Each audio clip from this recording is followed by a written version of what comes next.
அழகி ஒரு தேன்கோடு அன்பாலே கட்டி அமைத்தார் அந்த உயரப்பதத்திலே. அங்கே எங்களுடைய சிறு பங்களிப்பும் இருந்தது. அங்கே நான் வேறு நீ வேறு, நான் பெரிது நீ பெரிது என்ற பாகுபாடு இல்லாத ஒரு ஊராகவும், மதங்களால் மாறுபட்ட குணங்கள் இல்லாதவர்களாகவும் அன்பாக இயங்கிய அந்த ஊரிலே வாழ்ந்த காலங்களை எண்ணி பார்க்கிறேன், உள்ளம் பூரிக்கிறது. உண்மையிலேயே நான் என் நண்பன் கிருபாவும் எங்கள் வீடுகளில் தங்கிய நேரமோ அல்லது உண்டு உறங்கிய நேரமோ மிக குறைவாக இருக்கும். எங்களை அந்த காலையிலே புறப்பட்டு உயரக்குளம் சென்றால் மாலையிலே தான் கட்டுக்கு நாங்கள் வீடு திரும்புவோம். அங்கே நாங்கள் செய்த குறும்புகள் ஏறாது. அந்த குறும்புகளை ரசித்த பெருமக்கள் நிறைய பேர் அங்கே இருக்கிறார்கள். எங்கள் முகம்பாடி இருந்தால் அங்கே இருக்கும் அம்மாமாரெல்லாம் என்னடா இன்றைக்கு கையில் காசு இல்லையான்னு இருப்பார்கள். தங்கள் முடிச்சு விட்டு தருவார்கள். ஏதாவது 2 ரூபாய் கண்ணால் ஒழிச்சிட்டு வாங்கன்னு சொல்லுவார்கள். அவர்களுக்கு முன்னால் வந்து நாங்கள் சிரிக்க வேண்டும், பாட வேண்டும். அப்படியான காலங்கள் இருந்தது. எங்கள் கூடுகள் கலைக்கப்பட்டது.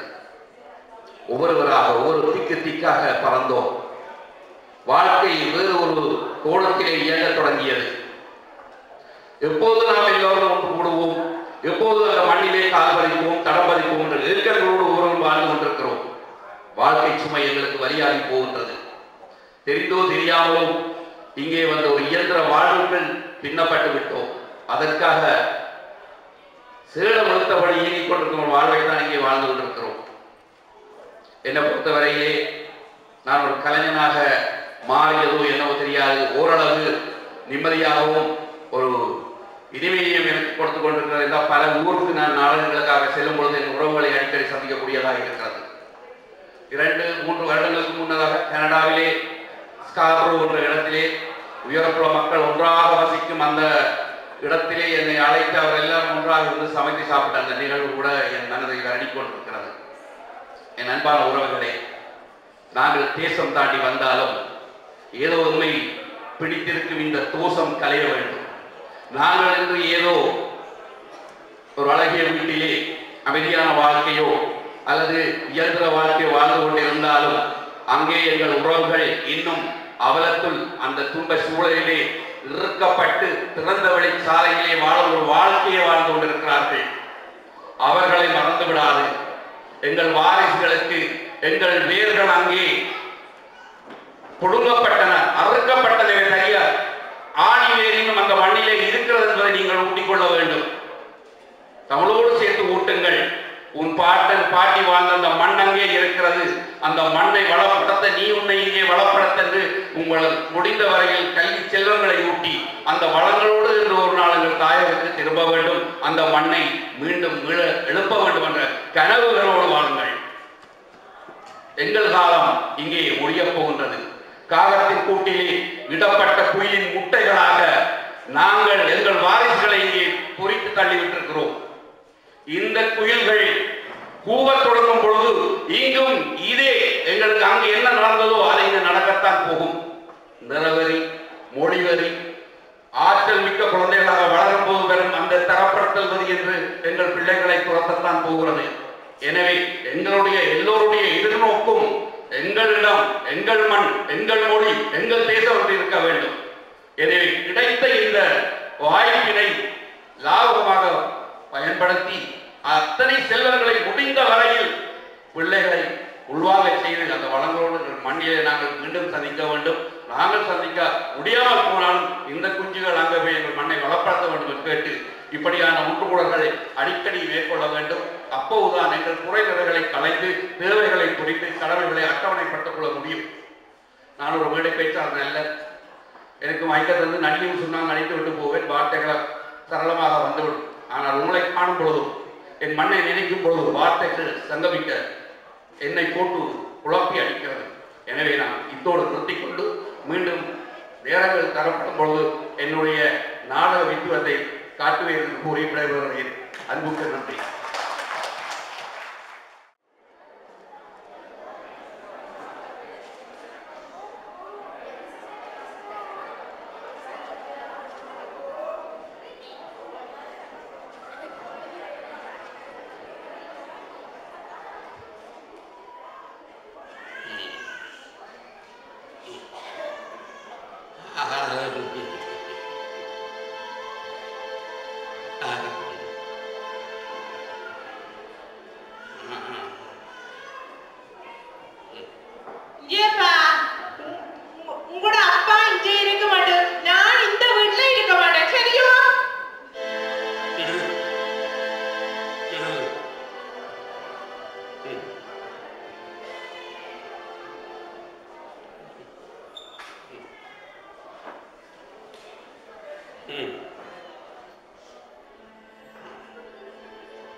அவர்களுக்கு கெடுப்பேதான் 6 மாதமாக இந்த பிள்ளைக்கு நான்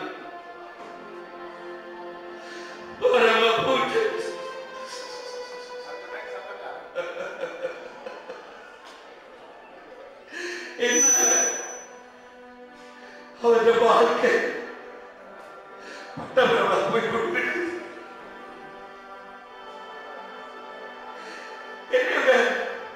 ஊரில் விட்டிருக்கலாம் புள்ளிவாக முடிஞ்சு போற அந்த குஞ்சுகளோட நான் மடிஞ்சு போயிருக்கலாம்.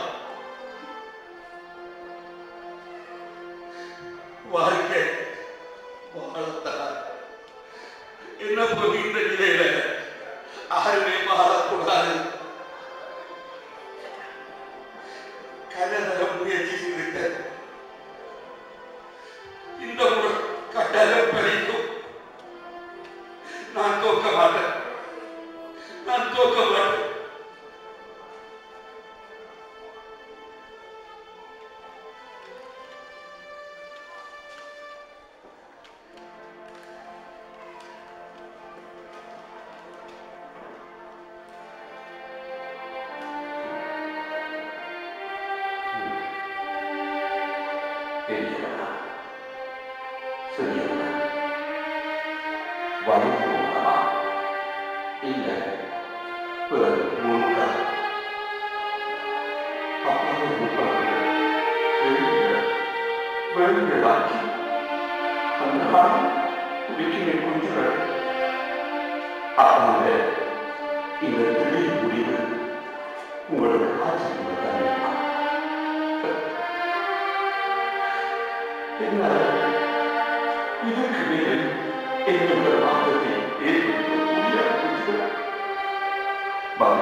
Padua அந்த கையை கொண்டு போ.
நேசத்துக்குரியவர்களே, இது இன்று எங்கள் குலத்திலே அங்கொன்றும் இங்கொன்றுமாக முளவிட்டு பல பெற்றவர்களை மனநோயாளிகளாக்கி பைத்தியக்காரர்களாக்கி செய்வதையால் திக்குமுக்காக வைத்துக் கொண்டிருக்கிறது. இந்த நிலையை என் உயர்குல மக்கள் செய்துவிட மாட்டார்கள் என்று நம்புகிறேன். நாங்கள் சிறு வயதிலே வெள்ளித்தட்டு கதையை படித்திருக்கிறோம். அந்த தட்டையே பேரன் பிள்ளைகிட்ட கொடுத்து போன கதையை அறிந்திருக்கிறோம். அது போன்ற நிகழ்வுகள் ஏற்படாமல் ஊரிலே எங்கள் முதியவர்கள் அந்த முதியவர்களை எங்கள் பெற்றவர்கள் எப்படியெல்லாம் பாதுகாத்தார்களோ அதுபோல தெரிந்தோ தெரியாமல் இங்கு வந்திருக்கும் முதியவர்களை பாதுகாத்துக் கொள்ளுங்கள். நன்றி.